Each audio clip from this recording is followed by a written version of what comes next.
The Assembly will hear an address by His Highness Sabah Al-Khaled Al-Sabah, Crown Prince of the State of Kuwait. I request protocol to escort His Highness and invite him to address the Assembly.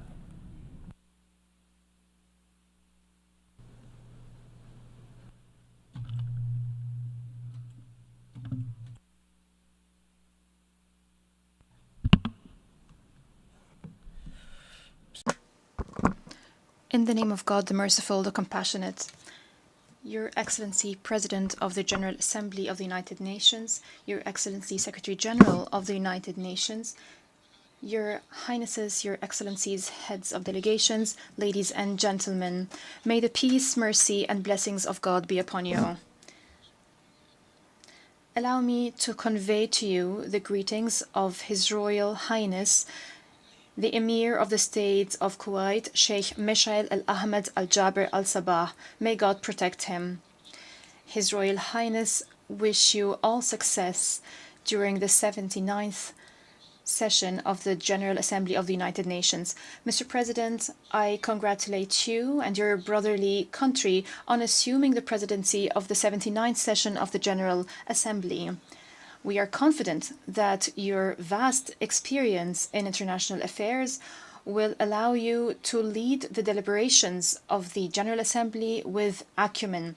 Your vision, unity in diversity, for the advancement of peace, sustainable development, and human dignity for everyone, everywhere, is of paramount importance. It's an urgent need in today's world.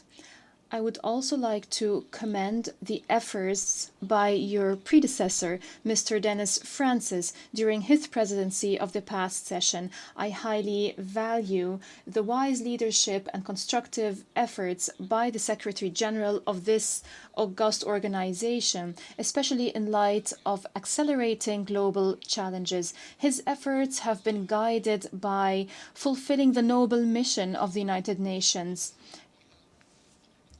He has fully upheld the Charter, has always sought to maintain international peace and security by increasing the level of preparedness for all emergencies, through setting up innovative mechanisms whose pillars are human rights, dignity, strengthening justice, and international law. Mr. President, the effectiveness of this organization, the productivity of this organization, is a responsibility to be borne by all member states and international community to address all challenges. Over the past few days, the Summit of the Future was convened, which mirrored the reality of today's world. The summit shed light on grave challenges that require a moment of reflection and a genuine and serious will to reform our institutions, most notably the Security Council and international financial institutions. History is full of different milestones. We would not want the Summit of the Future to be a global milestone that is not invested in optimally. The Secretary General has worked tenaciously, which is highly commendable, for us to stop and reflect together on the path of our joint multilateral action.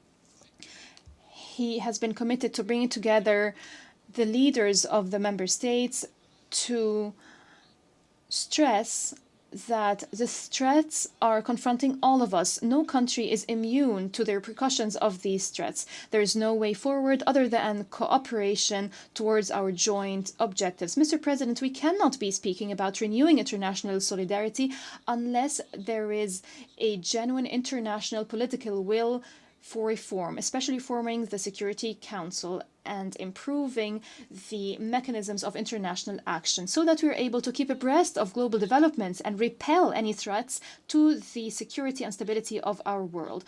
Unfortunately, this will remains absent. We have seen very clearly that there cannot be any political will without an environment of trust and effective participation. We believe that the Security Council bears the primary responsibility of maintaining international peace and security. Decision-making at the Security Council must be based on the principle of democracy and equitable representation of all member states. The Security Council must be able to respond to a world that is completely different to the world of 1945. We need a Security Council that is inclusive, transparent, efficient, effective, democratic, and accountable.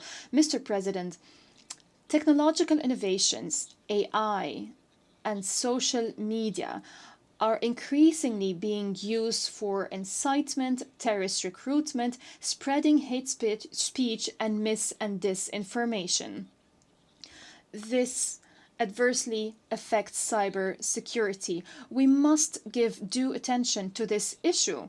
Many young people fell victim to these negative practices. This all proves that confronting this scourge requires international cooperation.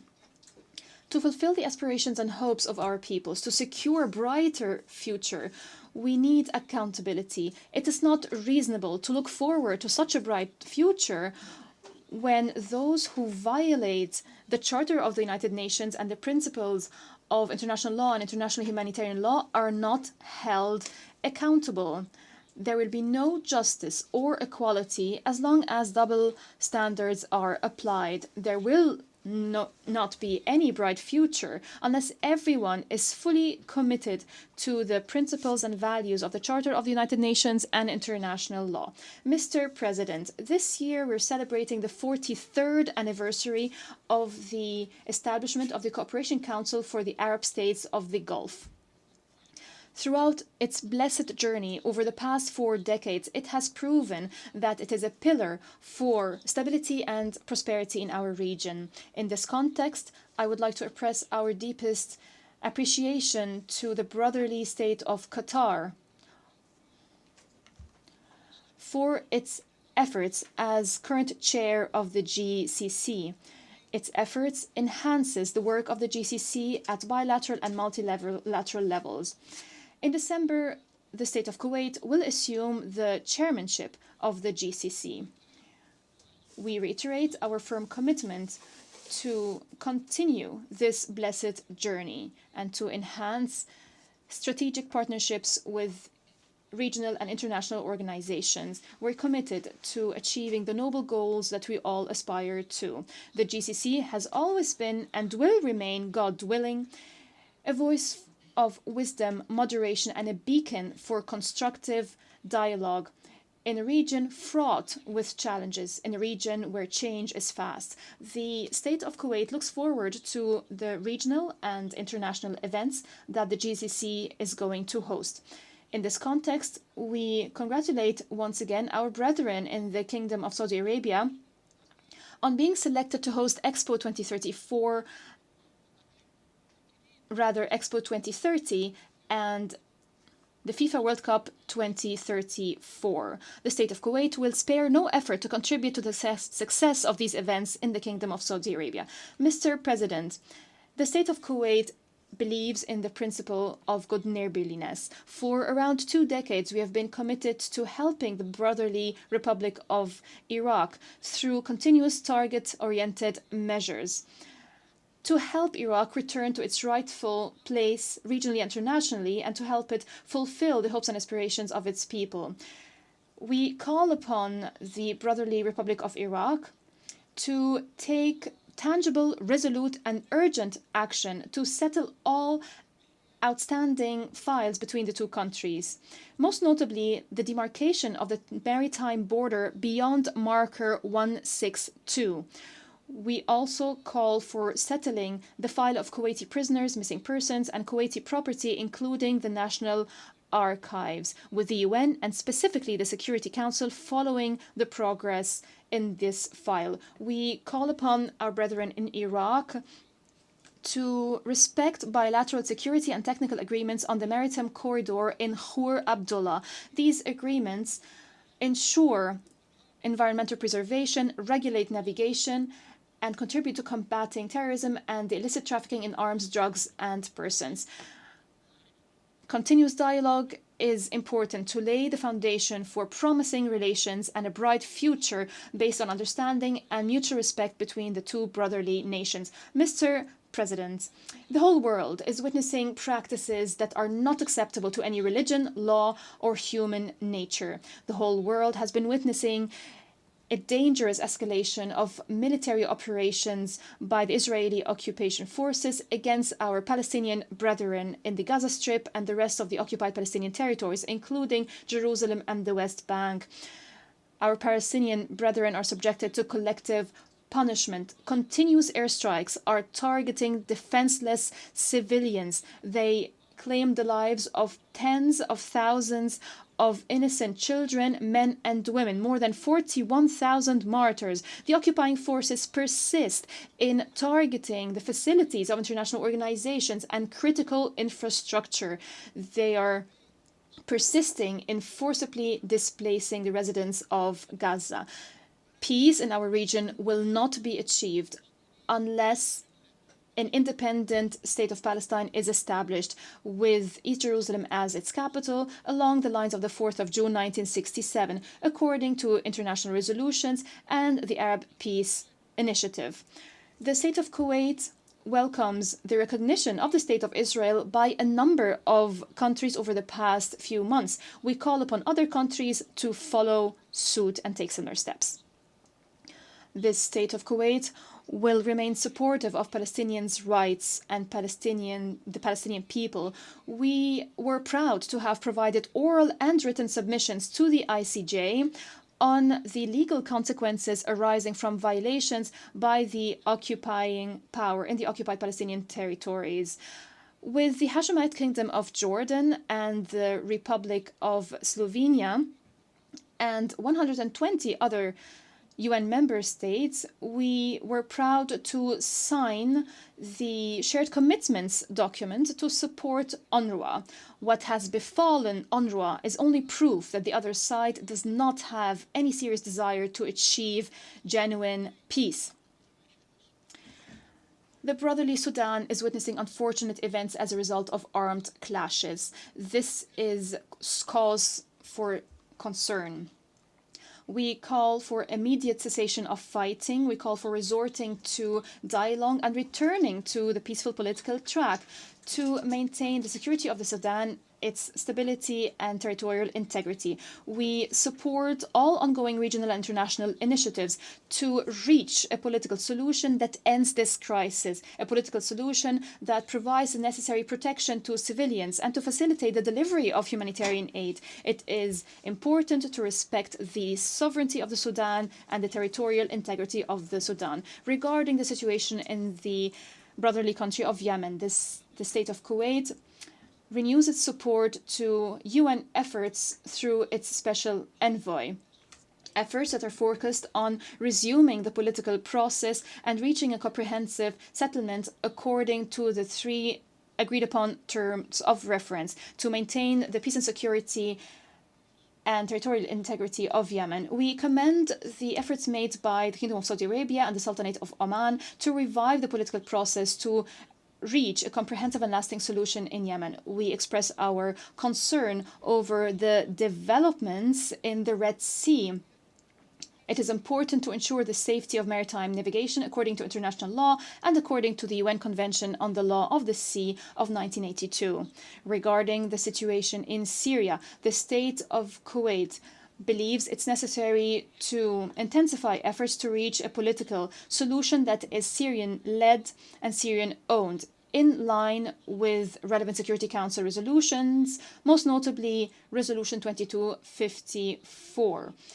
A solution that fulfills the aspiration of the Syrian people to peace and security and stability, a solution that maintains the sovereignty and territorial integrity of Syria. Regarding the situation in Lebanon, the state of Kuwait condemns in the most strongest terms the airstrikes and military operations launched by Israeli occupation forces against the brotherly Republic of Lebanon. These operations have claimed the lives of hundreds of civilians, innocent civilians that have nothing to do with the dangerous escalation of the Israeli aggression, which is expanding day after day in flagrant violations of all norms and international law, including international humanitarian law.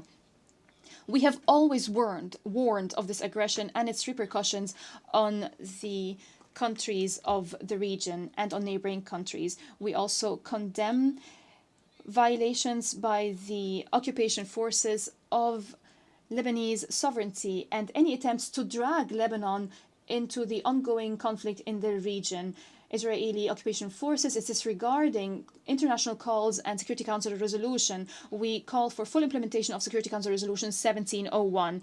We're following with great concern the latest developments in the brotherly country of Libya. We call for giving precedence to reason and wisdom. We call for resorting to a political dialogue to settle disputes according to relevant Security Council resolutions to maintain the stability, sovereignty, and security of Libya, and to fulfill the aspirations of the Libyan people to development and prosperity. At the regional level, we believe in strengthening good neighborly relations as enshrined in the Charter. We call upon the Islamic Republic of Iran to take serious steps to build trust and to engage in dialogue based on respect for other countries and non-interference in their internal affairs. Mr. President, through the Kuwait Vision 2035,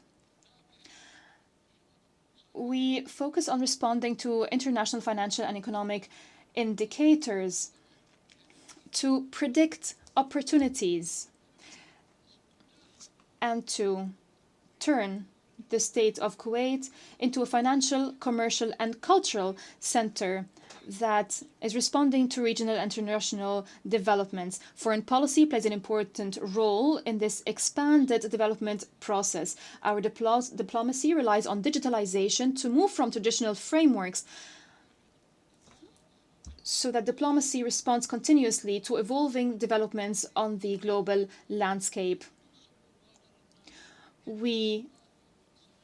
Our actions are based on a proactive approach, the result of an enduring legacy of providing relief and humanitarian assistance bequeathed on us by our forefathers. In conclusion, the State of Kuwait is committed to multilateral actions and the Charter of the United Nations to ensure a global governance that is strong to fulfill the noble mission of the United Nations in maintaining international peace and security and in serving humanity as a whole.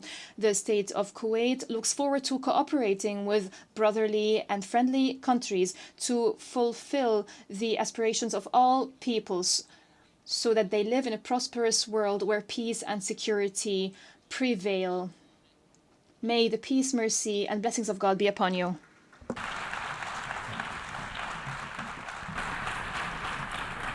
En nombre de la Asamblea, on behalf of the Assembly, I would like to thank the Crown Prince of the State of Kuwait.